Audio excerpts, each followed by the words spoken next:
Então vamos lá? Bom, a gente vai falar sobre um assunto aqui hoje muito interessante. Vou explicar para vocês um pouco mais sobre Bitcoin de uma maneira um pouco mais técnica aqui, para a gente conversar um pouco sobre o que é o Bitcoin, de onde veio, o que come, o que vive, né? E vou te contar também o maior problema, né, do Bitcoin. Nesse vídeo eu quero te mostrar alguns detalhes, algumas coisas que as pessoas ainda não pensaram. O que acontece? Se você vier aqui na cotação do Bitcoin, em reais, hoje, a gente tá... Um Bitcoin tá valendo quanto, você acha, Cazé? Tá beirando o quê? Uns 80, 100? 147.777 reais, 74 centavos. No momento que a gente tá agora, tá 7777777. Muito doido. E o 4, né? 47777. E o Bitcoin em dólar, né? O famoso Bitcoin em USD, tá aí 28 mil dólares. 28 mil dólares, né? Então, a gente tá no momento do Bitcoin, se você vier aqui na cotação, desde que o Google tem a cotação dele, né? O Bitcoin existe desde 2008, mas o Google tem a cotação dele aqui histórica desde 2015. A gente tá no momento aí com a valorização de 2015 até aqui, a gente tá com a valorização do Bitcoin de 8.490%. É uma valorização interessante. Se você pega em referência a 2021 ali, quando a gente alcançou o preço máximo, né? A gente tá até agora com a queda de 56% em relação àquilo. Nos últimos um mês, né, ou nos últimos 6 meses aí, se você quiser pegar, se for lá do dia 9 de novembro ali até agora 78% de alta. Se você for nos últimos um mês aí, você está com 16% de alta e dependendo do ponto que você pega aí, tem 39, 40% de alta nos últimos tempos aí. E a gente vai conversar um pouquinho sobre isso aqui. Se é o momento para você que não entrou no Bitcoin ainda, ou você que acha que o Bitcoin talvez seja uma pirâmide, tem muita gente que acha que o Bitcoin seja uma pirâmide, eu vou conversar um pouquinho mais sobre isso com você, vou te explicar, será que faz sentido investir ou comprar Bitcoin? Antes de mais nada, que é sardinha raiz, vai deixar o like na confiança. Se você não é a sardinha raiz ainda, o que eu vou te pedir? Não deixa o seu like ainda, considera deixar o like e se inscrever se o vídeo te agregar, te trouxer algum conhecimento que você ainda não tinha, alguma coisa que realmente faça sentido para você. Segura a mãozinha, né, para você não se precipitar aí.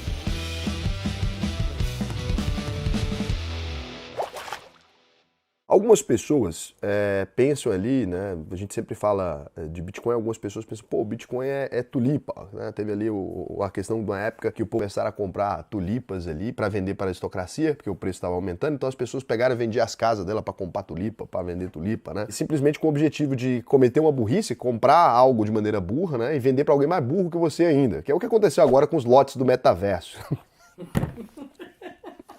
O pessoal começou a comprar lotes no metaverso. Um lote no metaverso, ele possui alguma escassez? Não, né? Você pode criar quantos lotes você quiser. O que caralhos é um lote no metaverso? Eles estavam vendendo de um lote de 16 metros, 16 por 16, por exemplo, lá uns lotes. É um print de um negócio, você vai comprar isso aí e vai fazer o que com isso, né? Então, essa economia digital, quando a gente fala de sistemas de finanças descentralizadas, etc., tem muita coisa que é bullshit, tem muita coisa que é merda mesmo, que não serve pra absolutamente nada, e tem muita coisa interessante. Eu vou te ajudar a entender o que é o Bitcoin e por que o Bitcoin não se assemelha a esses projetos, apesar de eles estarem todos na mesma gama de loucuras ali da humanidade. Antes de mais nada, eu preciso te avisar. Esse canal, ele tem um viés. O que é isso, né? Quando a gente fala de um viés ideológico, significa que dentro do conteúdo que eu estou fazendo aqui, eu estou dando uma perspectiva de mundo de alguém que acredita no liberalismo econômico. E aí corre risco de você estar assistindo um vídeo e você não perceber o viés e quando você menos espera,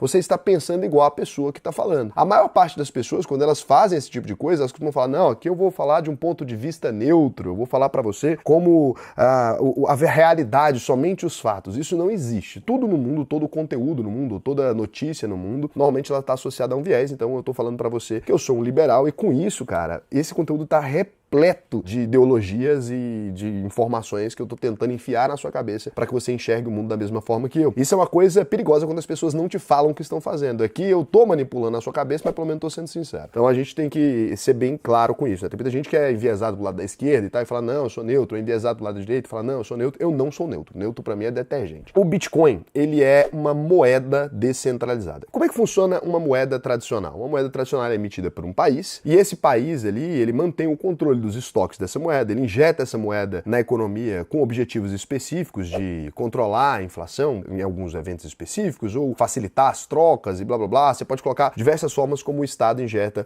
a moeda na economia. Só que quando a gente deixa na mão do Estado o direito de controlar o nosso dinheiro, significa que o Estado tem direito sobre tudo que a gente possui, porque se tudo tem dinheiro envolvido naquelas trocas ali, né, a gente acaba deixando na mão do Estado o direito de decidir por quanto nós vamos trocar, o direito de decidir quanto ele vai cobrar liberar de imposto ou não. Quando ele coloca isso no mundo digital, igual é hoje, que o dinheiro nem existe, fica mais fácil ainda, né? O Estado ali, ele regula todas as transações. Então, se eu pago o casé aqui por um chá que eu comprei, o Estado fica sabendo que eu paguei esse chá. Se ele quiser colocar um imposto de 20% em cima do chá, principalmente o chazinho de boldo ali, ele colocaria. Então você vai aqui, põe ali o imposto e você pode cobrar. A gente deixou o poder de controlar a moeda todo na mão do Estado. Então, todo o poder de controlar o dinheiro ficou na mão do Estado ali. Lá em 2008, no dia 31 de outubro de 2008, um rapaz, né, ou um conjunto de pessoas chamado Satoshi Nakamoto, publicou uma coisa, Bitcoin, um sistema de dinheiro eletrônico ponto a ponto. Em virtude da liberdade, para que a gente tire o dinheiro das mãos do Estado, alguém pensou numa alternativa para criar um dinheiro que fosse escasso, que não fosse acrescentado, que nenhuma empresa controlasse, que ninguém pudesse acrescentar ou retirar da economia na hora que quisesse, que o Estado não pudesse inflacionar e mudar de moeda 10 vezes, igual o Brasil fez nos últimos anos, que o Estado não utilizasse para pressionar as pessoas, que o Estado não tivesse nenhum controle sobre ele e que somente os seres humanos normais aqui, nas suas trocas voluntárias, pudessem controlar essa moeda e fazer trocas voluntárias, que é um princípio liberal. E o grande lance do Bitcoin é que ele não tem, então, um poder regulador. Então, eu não preciso do Itaú para transferir meu dinheiro para o Casé, eu não preciso do Bradesco, eu não preciso do Banco Central, eu não preciso de nada. Ele é um sistema que a tecnologia dele, ponto a ponto, cada um de nós, né, que usa a criptomoeda ali, nós somos ao mesmo tempo reguladores dessa criptomoeda, ou seja, a gente está auferindo aquela criptomoeda enquanto a gente está executando nossas trocas e também estamos efetuando a troca ali diretamente. Então não existe ninguém necessário nessa transação. A tecnologia disso não é uma coisa ultra complicada, é mais ou menos um livro de cartório, né, onde a gente vai falando aqui, Raul transfere 1 para Casé, Casé transfere meio para Raul, portanto Casé tem meio, Raul tem meio, e vai todo mundo anotando aquilo ali. E os outros reguladores independentes, né, os nós ali da rede, de alguma maneira, eles vão auferindo se aquela transação foi verdadeira ou não. Quando 50% do poder computacional ali define que essa transação foi validada e que ela é uma transação idônea, né, e por processos ali de sistema de segurança e blá blá blá blá blá, a gente chega na conclusão então de que essa é uma transação verídica. De modo que para você corromper esse sistema, você precisaria ter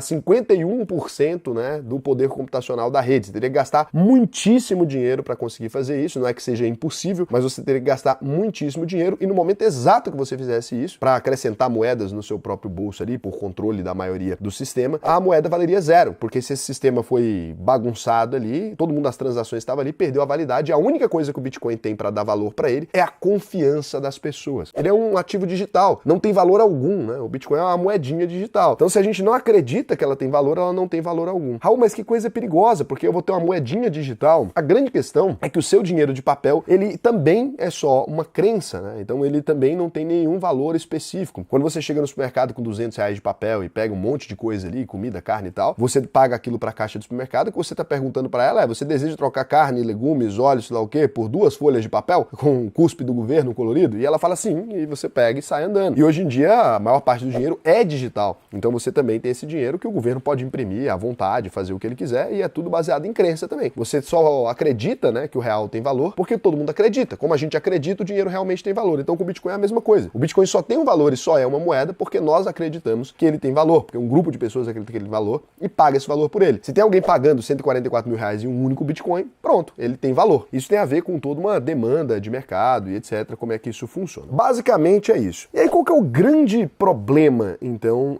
do Bitcoin? É que um sistema baseado em crença, diferente de uma pirâmide, o Bitcoin não é uma pirâmide financeira, né? O que seria uma pirâmide financeira? Eu falo para você assim, olha, você vai me transferir R$ 100, eu vou te devolver 200. Então eu tô te prometendo 100% de rentabilidade. E a cada pessoa que você convidar, eu te dou mais X reais. E a gente vai ter um sistema que as pessoas vão sendo convidadas para esse sistema e que ele tem uma rentabilidade prometida. É uma garantia de que você vai receber um dinheiro de volta se você executar ali aquilo que eu tô te pedindo. E uma pirâmide, por si só, no 10º nível da pirâmide, ela falha completamente, não tem para onde ir. Então não é uma pirâmide Bitcoin, mesmo porque o Bitcoin não te prometeu nada. Quando você compra um Bitcoin, você pode até acreditar que ele vai se valorizar, mas o Bitcoin não tem nenhuma garantia para você, não tá te dizendo assim, olha, um Bitcoin vai valer 300 mil amanhã, né? Não tem nada disso. Você pode comprar um Bitcoin e ele se desvalorizar e 80%, ele pode sumir de uma vez. Quando você entra na pirâmide, normalmente tem associado uma falsa promessa, olha, você vai ganhar X reais. No Bitcoin essa falsa promessa não existe. Então, se você fala, ó, o Bitcoin é uma pirâmide, é um entendimento burro do que é o Bitcoin, porque ele não te prometeu nada. Só de você achar que ele te deve alguma coisa, já prova que você não entendeu o sistema. Porque não é isso, é simplesmente uma moeda baseada em crença. De forma alguma é uma pirâmide. Isso significa que eu vou comprar Bitcoins então e vou ganhar um monte de dinheiro? É aí que é o outro dos problemas, né? O Bitcoin ele foi criado para ser uma moeda, para facilitar os meios de trocas humanos. Quando você compra Bitcoin com a expectativa de que ele se valorize sem utilizar o Bitcoin, simplesmente acreditando que você vai comprar e ficar sentado em cima dele que ele vai se valorizar, o Bitcoin corre um risco de falhar como moeda, que na verdade ele meio que já falhou. Ele está se encaminhando muito mais para uma reserva de valor do que para uma moeda de uso diário. Por quê? Porque você compra na expectativa de ganhar dinheiro com aquilo. O Bitcoin em si ele não é empresa, ele não tem uma produção, ele não tem funcionários, ele não tem nada disso. Quando você compra o Bitcoin acreditando na valorização dele somente nisso, você não está movimentando o Bitcoin. Se a maioria das pessoas fazem isso da mesma forma, e todo mundo compra e segura o Bitcoin ali acreditando que ele vai se valorizar, ele nunca vai se valorizar, porque ele não está sendo utilizado, ele não está tendo uma adoção maior em virtude de crença. As pessoas todas procuram o Bitcoin para ganhar dinheiro, o que acontece é que quando ele cai um pouquinho, ele vai cair muito, porque as pessoas perdem a fé, a confiança de que aquilo vai valorizar para elas. Então, se ele não é assim, o porquê que a gente acredita que o Bitcoin ele pode se valorizar no longo prazo? Ao todo, né, vão existir somente 21 milhões de Bitcoins na nossa economia. Então, o total de Bitcoins que vão existir é isso. Ele foi programado assim, o código inicial dele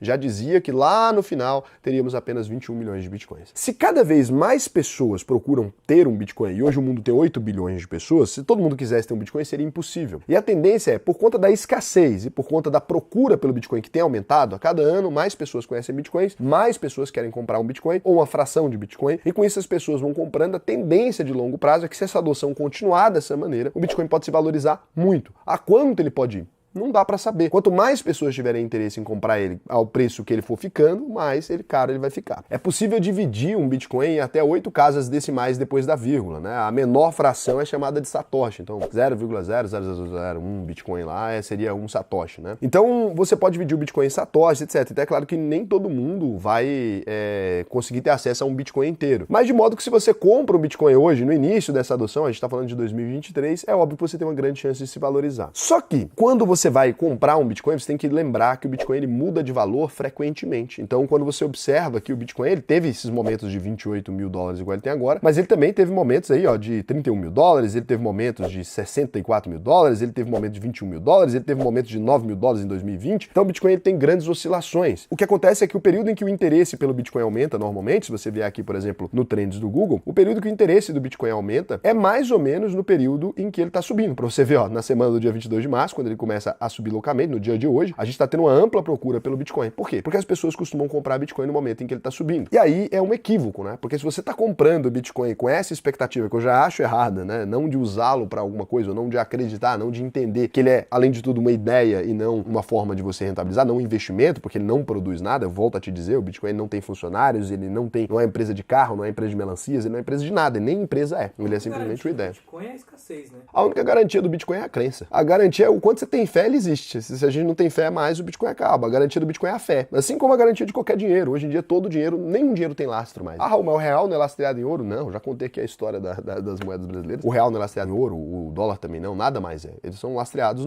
na economia do país, no cuspe do governo. A diferença é que o governo te obriga a usar esse... Exato, é o custo forçado. Eu poderia defender como custo forçado o valor das moedas. E aí o que eu vou te dizer é, evite comprar bitcoins no momento que tiver todo mundo comentando sobre ele. Eu sei que você fica com medo quando ele está desvalorizado, mas talvez esse seja o melhor momento para você comprar. Então a maior falha do Bitcoin, por que ele pode dar errado, acredito, é esse desvirtuamento do que é o Bitcoin, né? Ele nasceu para que a gente consiga ali chegar nas trocas voluntárias, a gente possa comprar sem o governo meter o bedelho, né? Nossa, Raul, mas isso não possibilitaria o crime, né? Não só possibilitaria, como possibilita. O Bitcoin ele é utilizado hoje na maior parte das transações ilegais, né? Ali, venda de arma, venda de droga e tal. Nossa, então é uma coisa horrorosa, porque ele pode ser utilizado por criminosos. É, como se o crime não existisse.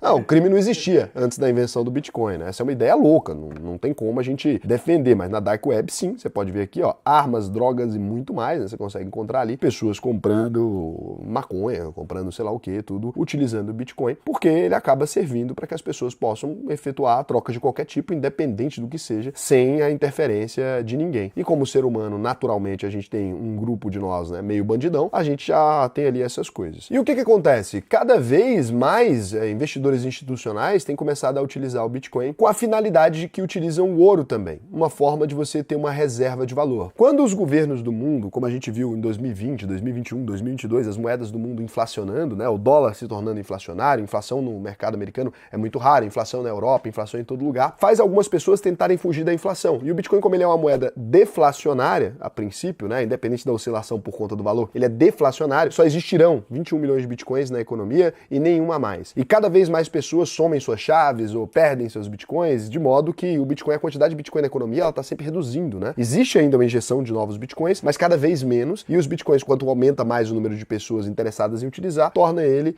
deflacionário, ele vai cada vez mais se valorizando, ou pelo menos se tornando mais escasso, e com isso poderia se valorizar. Então os investidores institucionais enxergaram no Bitcoin uma possibilidade, né, de manter ali as suas reservas de valor, assim como fazem com o ouro, né, porque o ouro também é escasso, só que é uma escassez artificial do Bitcoin. Foi criado para ser escasso, né? Não é na natureza que falta Bitcoin, ele é escasso de maneira programada, o que não é um grande problema nesse caso específico. E hoje é praticamente pouquíssimo falado e quase nada o Bitcoin como moeda de troca mesmo, que foi a finalidade dele. Então eu acredito que o maior problema do Bitcoin é que se a gente não conseguir transformar ele em algo útil, né? Transformar o Bitcoin numa coisa que seja útil para a sociedade de alguma forma, que você possa ter um cartão, quem sabe, e pagar em Bitcoins ali, claro, da conversão reais para Bitcoin de alguma maneira, ou que ele consiga chegar numa cotação mais estável, que isso deve acontecer ao longo dos anos, né? Se ele não conseguir chegar numa cotação mais estável, se isso não acontecer de alguma forma, o Bitcoin corre risco de simplesmente, em vez de nascer com o propósito que ele nasceu, para permitir trocas voluntárias, ele corre risco de simplesmente entrar na dança, né, da brincadeira do Estado ali, ser uma coisa regulada e passar a estar principalmente em exchanges e etc. De maneira que o Bitcoin não nasceria para quebrar o dinheiro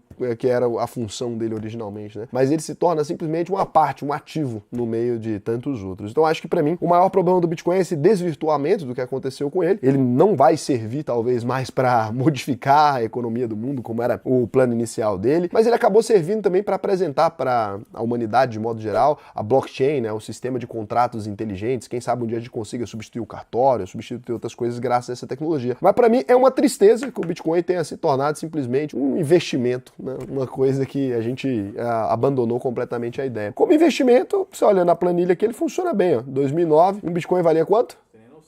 0,0001 dólar. Vamos supor que você tivesse comprado 10 dólares de Bitcoin nessa época, né? Então você teria 0,0001. Então você teria 100 mil Bitcoins. Em dinheiro de hoje, na última cotação, 144 mil, você teria 14 bilhões 400 milhões de reais aí. Mas na verdade, se você tivesse feito isso, que as pessoas pensam, nossa, como eu fui idiota, né? Eu poderia ter comprado essa quantidade de Bitcoin. Se você tivesse feito isso, o Bitcoin nunca teria valido nada. Eu tava lá em 2013, já tinha muito Bitcoin, em 2012 já tinha muito Bitcoin, porque isso era a punheta mental de programador, né? Fazia parte dos fóruns ali, a gente usava isso. E lá naquele período a gente dava Bitcoin um pro outro assim, como, você faz uma arte pra mim, eu te dou 20 Bitcoins, 30 Bitcoins. Não era uma coisa que realmente alguém levasse a sério como dinheiro. Daí em 2010 um Bitcoin valia 700 de dólar já e 21 centavos de real. Em 2011 15 dólares e 40 reais. Em 2012 7 dólares ou 21 reais. Em 2013 100 dólares ou 300 reais. Em 2018 já valia 8.500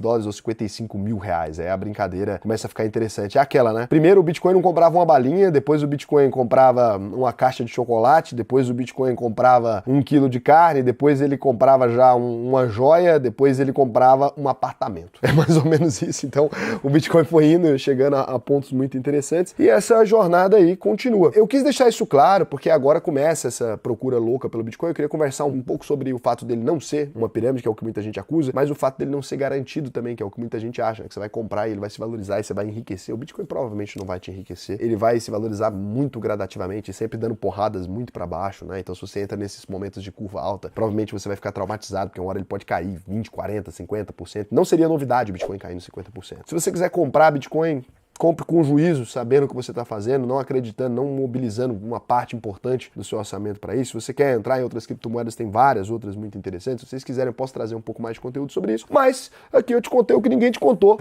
sobre o Bitcoin, né? Que ele foi feito por uma coisa e acabou virando outra. Se você quiser aprender a investir de verdade, eu vou te dizer para você ir lá em auvp.com.br, você clicar no botão Faça a sua análise de perfil ali. Por quê? Porque eu tô louco para te ensinar a investir, mas desenvolver uma carteira de investimento que seja capaz de ser suficiente para você viver de renda um dia. E a gente lá conversa um pouco mais sobre Bitcoin, explica o sistema peer-to-peer, explico desde o zero como é que você pode usar, quais são as seguranças do Bitcoin, como armazenar e etc. E não só Bitcoin como Ethereum. E a gente conversa bastante sobre reserva de valor e etc. Então eu posso te ensinar a investir lá na UVP. E lembrando que a UVP tem um compromisso. Se você não ficar satisfeito depois da conclusão e for aprovado no processo de análise de perfil aqui, a gente devolve 100% do seu dinheiro. Agora a gente vem para aquele momento fabuloso.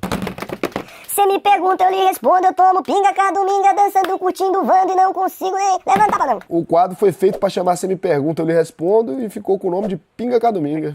Essas 6 são terríveis, né? Vamos ver se tem dúvidas aqui. O Guilherme Queiroz. Raul ou estagiário que esteja lendo. A gente nem tem estagiário que lê aqui. É tudo analfabeto. Poderia fazer um vídeo sobre os impactos da taxa de juros dos Estados Unidos e os impactos no Brasil? Cara, o mundo inteiro utiliza dólar ali, né? Fazer uma compra na China, muitas vezes você não vai fazer em yuan, você faz em dólar. A gente tem uma reserva grande de dólar. Taxa de juros dos Estados Unidos impacta não só as empresas brasileiras, que a maioria são grandes empresas de commodity e vivem de exportação, então, portanto, tem economia baseada em dólar, como fode a nossa economia praticamente inteira. A curva de juros nos Estados Unidos reflete nas bolsas do planeta inteiro. Você não pode esquecer que a maior bolsa de valores do mundo é a americana. Quando você fala dos impactos da nossa taxa de juros no Brasil, ela é menor até do que o impacto da taxa de juros americanas no Brasil. É brincadeira, mas não muito. Realmente a taxa de juros dele influencia mais do que aqui. E em vários vídeos do Giro da Bolsa, a gente acaba dando esse insight para você aí. Eu falo lá sobre tudo que vai ser impactado semana a semana quando eles modificam ou mexem na taxa de juros ali. Inflação nos Estados Unidos é uma coisa extremamente incomum. Os caras exageraram, botaram dinheiro demais na economia. Desde o acordo de Bretton Woods, né? A gente utiliza o dólar, pesquisa essas palavras aí depois, Bretton Woods. A gente utiliza o dólar como moeda de troca. Lá em 70, o Nixon, né? Ele ficou loucão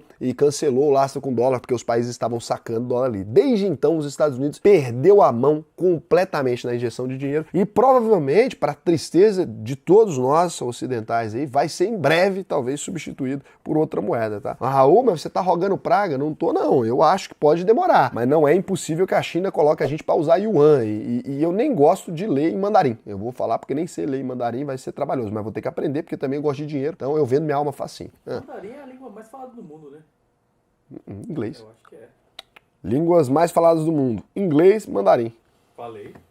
Quem é que fala mandarim, pô? Falantes nativos, 918 milhões. Mas o inglês é 753 milhões de falantes não nativos, né? Eu achei que era o terceiro, quarto. Não sabia que era a segunda direta, não. Aí depois vem o hindi, que é o hindu, seguindo a mesma ideia, né? Depois espanhol, depois francês, depois árabe, depois bengali, depois russo, depois português. A gente tá depois do bengali, a língua oficial do Bangladesh. É de cair o cu da bunda. E se não era a gente, Portugal tava fudido, né? Vamos ser sinceros. Falantes nativos, 221 milhões. Portugal tem uma meia dúzia, o resto é nosso. A gente, não, vamos ser honestos aqui também. Abraço pessoal da Angola, Moçambique, Guiné-Bissau, Timor-Leste, os países anglófonos, né? Guiné Equatorial, Macau, Cabo Verde, São Tomé e Príncipe. Os angolanos comentam aqui direto. Direto os angolanos comentam aqui. Os angolanos investem bastante aqui na Bolsa de Valores brasileira. Tá aí um povo maneiro, né? A gente tem o mesmo problema. Portugal. Então, tô brincando. Você que é português, não fica chateado, não. Mas se o povo fala, nossa, seria melhor se a gente tivesse sido colonizado pela Inglaterra. Você já viu os países que foram colonizados pela Inglaterra? Seria, não. Portugal foi de boa. Até que aqui, de boa, né? É só matou nossa população inteira, coisa tranquila. Mas foi melhor do que a Inglaterra. Pô, os países da Inglaterra até hoje estão com problemas gravíssimos aí. E a gente não tá, não, né? É bom falar dos outros por isso. Vou parar de falar. Mestre, já pensou em fazer uma média de cada empresa de acordo com a avaliação dos usuários? Não só pensei, como fiz. Empresas da Bolsa, você vem aqui no menu investidorsardinha.com.br, você clica em qualquer empresa aqui e você pode tanto avaliar quanto conferir a avaliação. Então você vem aqui e não precisa nem logar, então você pode votar várias vezes. Aqui ó, 3R Petroleum, é uma empresa que é 4 de 5, então você pode ver aqui o IBR3, vamos ver se esse negócio está funcionando, né? Se o IBR3 tiver mais de uma estrela, a gente deleta o sistema e pede desculpa. O IBR3, utilidade pública. Ixi, gestão, 5 de 5.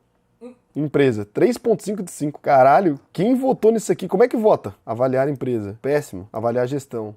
Péssimo. Votem lá para corrigir a nota das empresas, porque aparentemente não tá funcionando, não. Brincadeira, a gente nunca usou isso muito a sério. A gente colocou aqui o índice de investidor sardinha habilidade, nunca divulgou nem nada, a gente só colocou lá, né? Mas é verdade, eu já fiz. Tópico Gamer disse, comecei a investir no mês 10 de 2020. Rentabilidade acumulada da carteira hoje é de 5,41%. Importante, minha carteira possui apenas fundos imobiliários. Os dividendos estão sendo somados na rentabilidade. Por que sua carteira tem só fundos imobiliários? Me dá um pouco de tristeza, me dá um pouco de depressão. Um vazio no meu coração. A pessoa pega o dinheiro dela inteira e enfia em imóveis. Vou dar o recado final. Não seja o Tópico Gamer. Esse é o recado final de hoje. Beijo pra vocês. Até o próximo vídeo.